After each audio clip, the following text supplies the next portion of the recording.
ইফতারের পার্টি করলে কেমন হয়? বেশ ভালো হয়। তাইলে চল একটা প্রতিযোগিতা হয়ে যাক। হ্যাঁ চল, আমি রেডি। আমি এসবের মধ্যে নাই, আমারে শুধু খাইতে দিলেই হবে।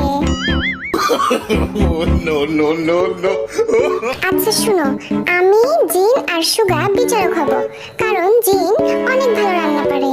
আর প্রতিযোগিতা হবে দুইটা টিমের মধ্যে। একটা টিম হলো তেয়াং এন্ড জাংকুক। চলে আসো আমার কাছে, নইলে আবার আরেম নিয়ে নিবে তোরে। আর আরেকটা টিম হলো জিমিন এন্ড আরেম। আমরাই জিতবো, বুঝলা? হ্যাঁ চলো তাইলে সবাই প্রতিযোগিতা শুরু করা যাক। এইটা আবার কি? খায় না মাথায় দেয়?